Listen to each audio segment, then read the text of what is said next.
What up, YouTube? You're watching Supercars of Detroit. I'm Ben. I'm Alan. And this time, as you can see, we're not behind the wheel of a car. We're in this art gallery, and that is why we're calling this segment Gallery Car Talk. Alan, what is Gallery Car Talk? So we hope this segment becomes a way, for us to save miles and gas in our car. Yes. But also a way for us to go in depth about car topics that interest us while keeping the audio and video much higher quality than we can get in a vehicle. So we hope you enjoy. Today we're going to be talking about Aston Martin. Very interesting brand, a lot of recent shakeups. Yep. So Ben, go for it. Alright, so as you guys might have heard if you're an Aston Martin fan, like I am, the company's recently bailed out by Lawrence Stroll, the Canadian billionaire, who has a part stake in Racing Point, the F1 team. So the brand really struggled under CEO Andy Palmer and needed a cash bailout, especially given COVID. And Lawrence Stroll gave him around $650 million cash to do so.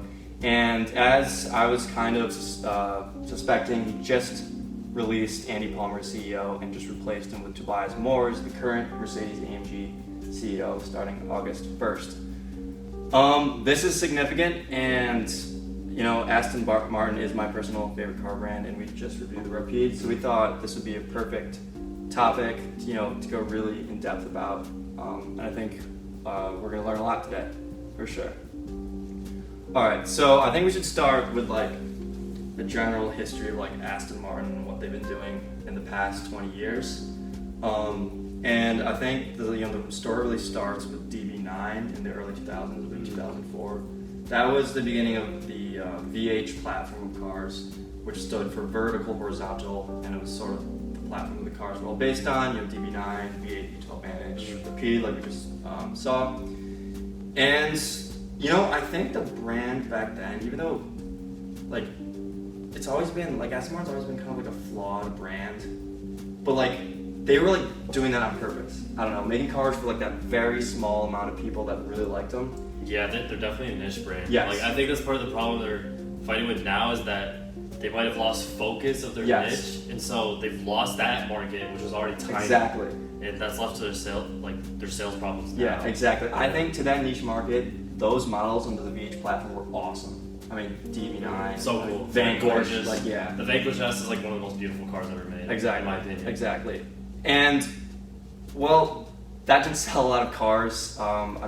They were rarely profitable. I think 2016 was their first year of profitability in a decade. So they brought in new leadership and started what they call the second century plan. And what that involved, or the goal of that, was completely revamp the brand. They wanted to make the brand much more popular, like a Porsche or Ferrari. And starting in 2015, they would have one new car for the next 7 years. So by 2022, they have a full new lineup of cars. And I think the important thing is to focus on what these cars are trying to achieve. They're no longer really appealing to that niche brand. They were, people like fast cars. They complained the old ones were too slow. And so they started making these more high performance cars. We see DB11, the Vantage, the DBS. Yeah, you see turbochargers. Yep. Exactly. Yeah. With crazy horsepower numbers. And the second century plan, I think, started off pretty well. DB11 saw profitability the first time in 2016. I think that was generally a well-received car. I think it had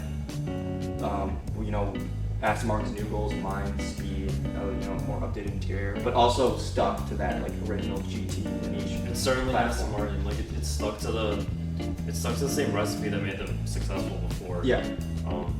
But I feel it fell off after that. A little bit. As much as I like the other cars, it's hard to look at them and say, I don't want any of the competition. Yeah. Even if you're thinking as an Aston Martin fan. Yeah, no, I completely agree with that. With DB11 they came out with a V8 version, V8 convertible, and then a V12, and then a V12 AMR. That one, I think we saw this second century plan really collapse with Vantage. Yeah, I agree. Yeah. Because, what's it competing with? It's competing with a Porsche 911. Yep. Which we know around here in Birmingham, all this area, that's a tank. That's the first car that people in their 40s and 50s, when they're making a lot of money and they want to That's what they get. That's the first car they think of, because it's reliable, it's fast, and it's got history. Yeah. And it's really hard to compete with that. Exactly. And the Vantage moved away from its old recipe. It's almost intangible what the old Vantage used to be. Well, I think the intangible lost the thing. beauty almost. Yeah. I don't think it's a bad looking car. It's a polarizing car. Some people hate it, some people love it. Which works best for Lamborghini. Yes. And Ferrari. Yeah. Not so much for Aston Martin, because Aston Martin is more of like an art piece. Right. That's why people buy it. Right. And like think about what Vantage was trying to do. It was trying to get people with the current 991.2 911 Carrera S or GTS to be like, you know what? For my next car, maybe I should consider that. You know, the AMG GT series tried to do that, and maybe more successful than Aston, but not really. I mean, you barely see those current 911s. But I think if you captured 1% of that population, I think that would be a success. Which I think shows how hard it is to Yes. take away from the 911 Yeah. because the GT is an incredible car. Yeah. I mean, if it was my money, and I say this without having the money, but I'd be buying the GT. Yeah. And even that car was not able to crack it. Exactly. And then you talk about the Vantage, which uses the same engine, Yeah. but they're required to have a worse version of it. Yeah. Because of their partnership deal. Why would you buy that? I know. The people who want the V8, the majority of them are going to buy the GTS, and some of them will buy the Vantage, but not enough. Yeah, yeah. I think it was totally set up Yeah. for failure from the start. I mean, it wasn't going to be as fast.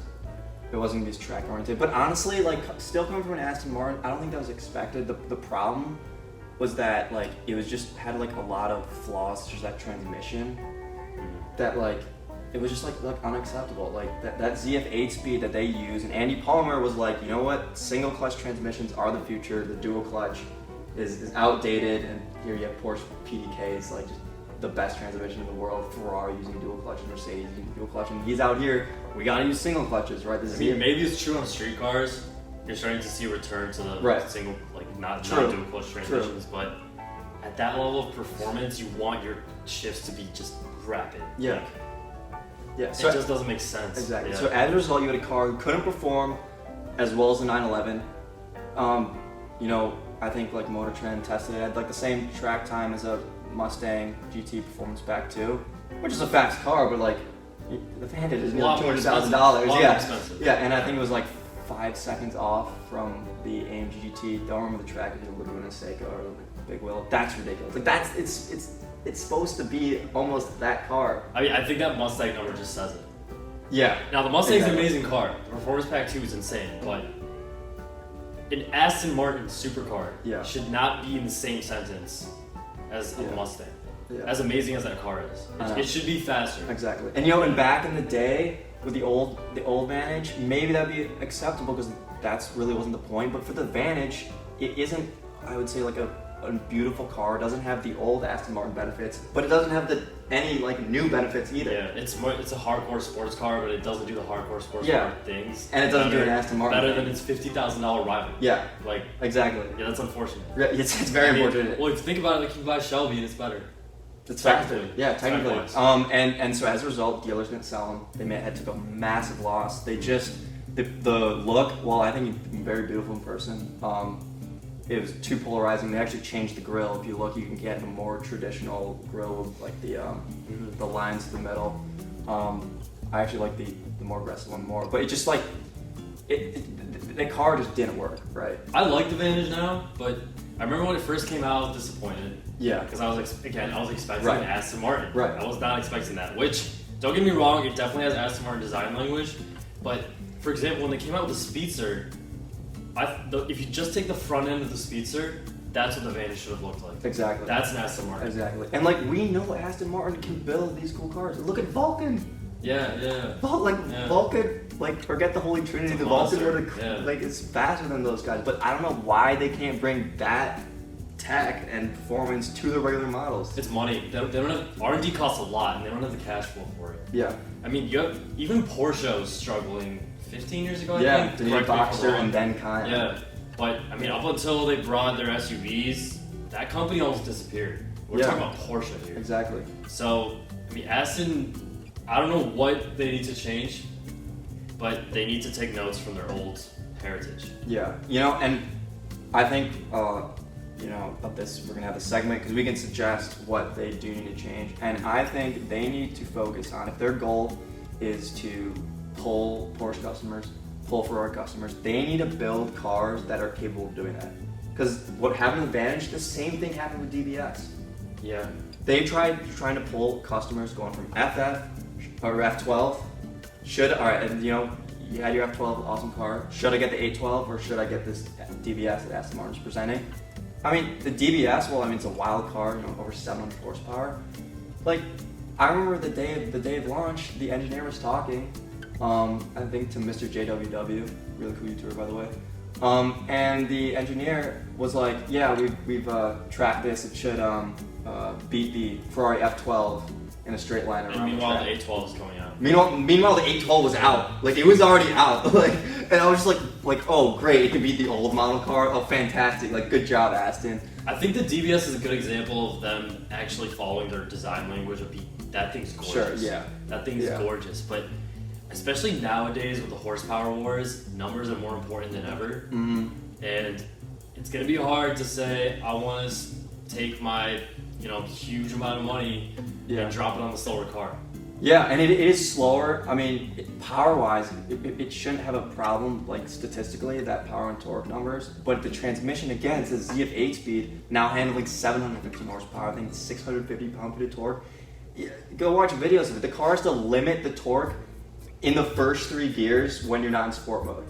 like, do you really have 650 pound-feet That's a new torque? transmission. They need a new transmission. That's they don't have the money. That's expensive. Exactly. The transmissions are, I don't know, random example, but like Ford and GM, some of the biggest car companies in the world had to partner on a transmission because that's how expensive they are to develop. Yeah. So, they have a serious problem there. Mm-hmm. I don't know if they need to partner with someone to fix it, but it needs to be fixed because the transmission does so much about the drive. Exactly. You drive a car with a bad transmission, it's a bad car. Yeah. It doesn't matter what else is in there because if the shifts aren't right, you can't use any of the power. You lose the personality. Yep, exactly. You're not having fun because you're jerking it around everywhere. Like, it's not a good problem to have. No, it's not, and that brings us sort of to today. We're not selling any cars. Mm-hmm. It's not just the brand's fault. COVID, Brexit, global car sales are down. But like McLaren and Bentley, they're doing all right. British car manufacturers. It's just that Aston Martin at the same time doesn't really have like a strong brand right now, which means they're getting crushed. They went public 2018, around $20 a share. It's now like 50 cents a share. All right, like that's like over 98% of value lost in like a very short time span. So you had Lawrence Stroll bail him out, and I think the stock at that time when he bailed him out was like $5. COVID, it's now 50 cents. So he basically lost all his money there. So the one thing they're banking on is DBX. Do you think DBX right now can do it? I really hope it's their Macan, because that'll bring the cash. Those SUVs make a lot of money because they don't cost as much to make. But I don't know if you have the numbers. I can get them, dude. I can get them. But it has to beat the Urus in performance. Yeah, it's not competing with a Porsche. Yeah. No, the Cayenne, no. Yeah, no. This car starts at a similar price around the most expensive Porsche. It has 542 horsepower. It's using that AMG V8, and I think they've sold a lot of cars, but for the first year, I don't think they're gonna keep doing it because think about it, the Urus is 640, around the same price. That's why I'm asking more why are you releasing this car? And just wait till they come out with a performance version of the Urus. The Urus, right? Yeah, right. And then with Porsche, with the new Cayenne Turbo Coupe. The Cayenne Turbo has more power than this. Yeah, that thing looks insane. It drives faster. Yeah. It's hard to compete with them. It really is, because Porsche's starting to fill that balance too, where people are looking for a comfortable, executive, classy car that's also lightning fast and is kind of aggressive. Right. They have to do better than the titans in the industry in the numbers before they can compete in sales. Yeah, and I just I don't know why they're releasing them. They're so outgunned, and they're just releasing them anyways. Look, if they released if this was a base model, fine. But why not release a model range of cars like how Porsche does it, how Bentley does. Bentley has 6 different Continentals with different engines. Why don't they do that? That's how car companies make money, all the different trim levels.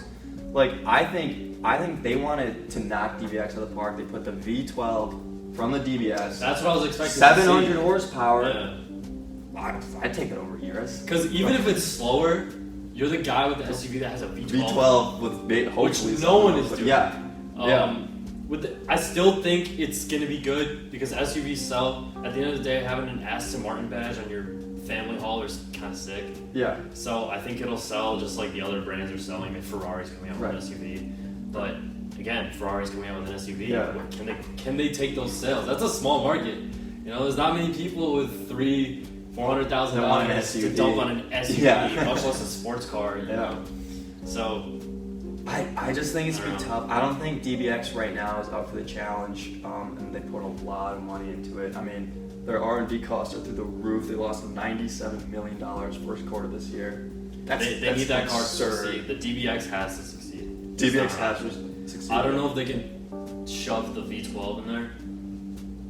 They freaking better. Or they're done. Seriously, that's a selling point on its own. Yeah, there are exactly. no V12 SUVs. No, not anymore. G65 out of production. Yeah. And if they tune that up to DBS numbers, then it's gonna be I mean, imagine if they had a 715 horsepower SUV. They could say we have the most powerful SUV on the market. That sells. Look at Trackhawk.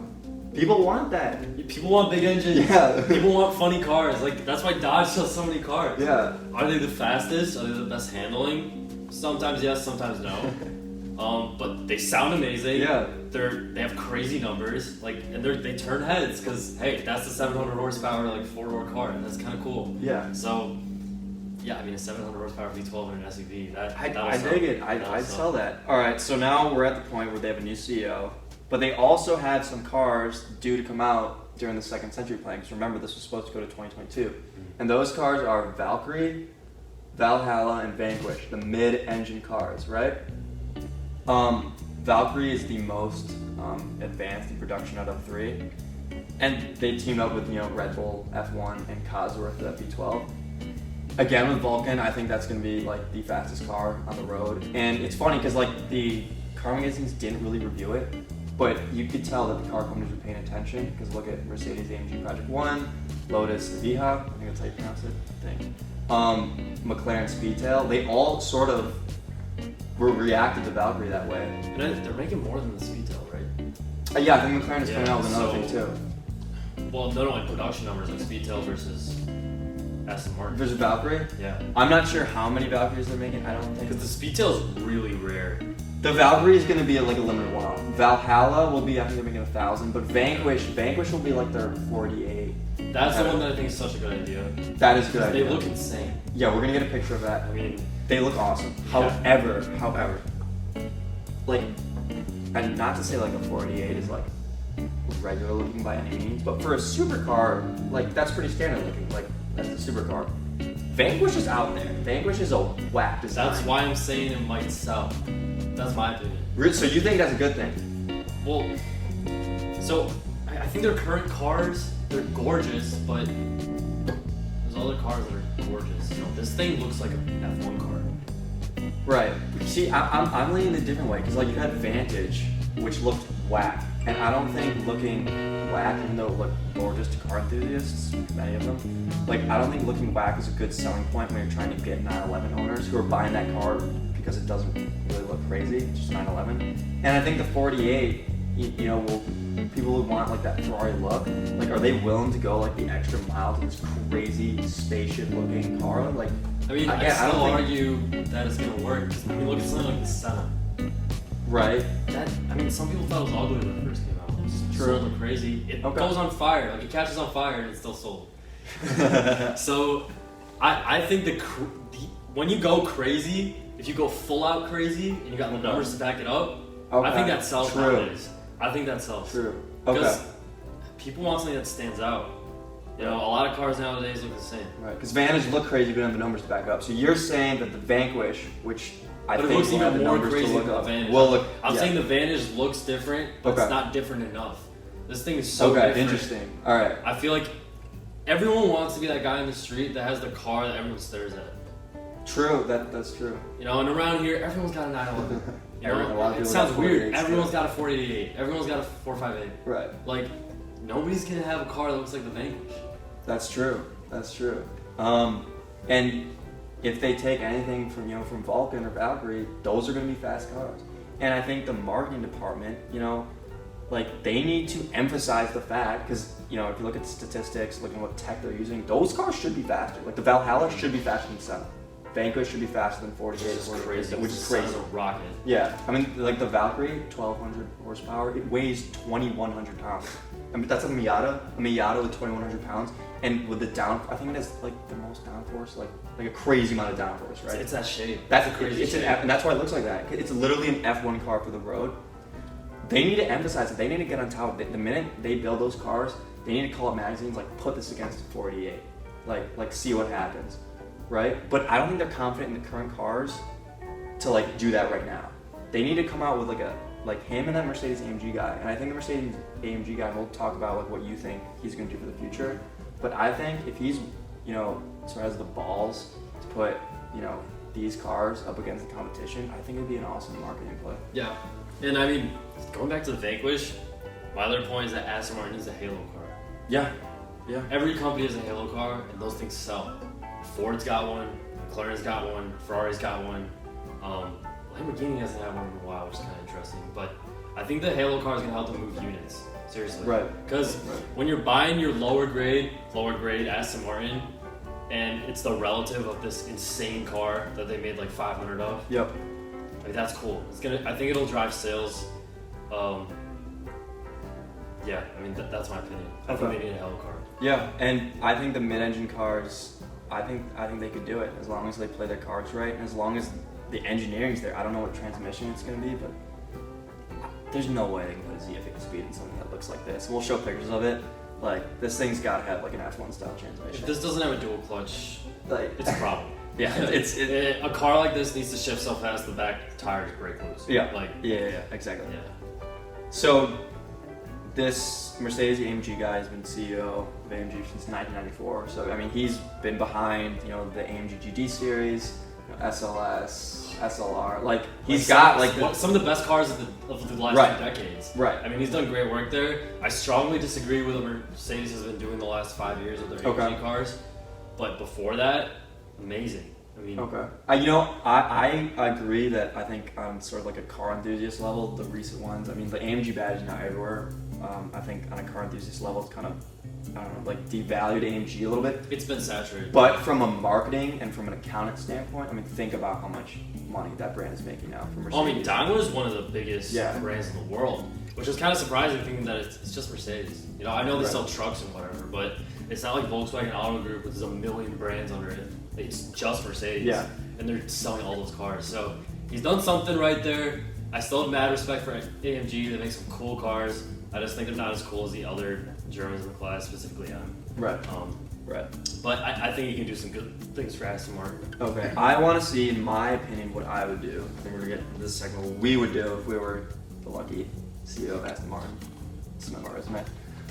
What I would do, I would, I like the 7 cars they came out with. Like in general, overall, I like Vantage, DBS, DB11, and the new mid-engine cars, and even DBX. I would fix, transmission-wise, like maybe they can't do this because they have to develop a new one, but like in an ideal world, I would give all those cars a dual clutch. Except maybe DB11. I think DB11, the ZF8 speed is appropriate for. It's gonna work. I mean, that car worked. I don't think it needs any changes. No. But certainly the Vantage. Yeah. Definitely is the DBS because it needs it. And I mean, the DBS, if you want to compete with Porsche, you need a PDK ride. Yes. Like, even the Mustang, was trying to compete with the PDK. Like, everyone's trying to compete with the PDK. Exactly. That's an amazing transmission. And Andy Palmer's like, no. Yeah, that was a dumb decision. Yeah. Anyways, what I would do is come up with a lot of trims of each car. And they did that for DB11. They had like 4 different models. And that worked. They were profitable off that one. But Vantage, where's Vantage S? I would... Right, yeah. Maybe, the flaws of this Vantage right now would be much more acceptable if that was the base model. There's an AMR and there's a Vantage. Yeah, alright, this is another thing. Their marketing team is just pitiful. Alright, so AMR in DB11 world, that's the Halo car. Yeah, that's the best one. But in Vantage world, it's the worst car.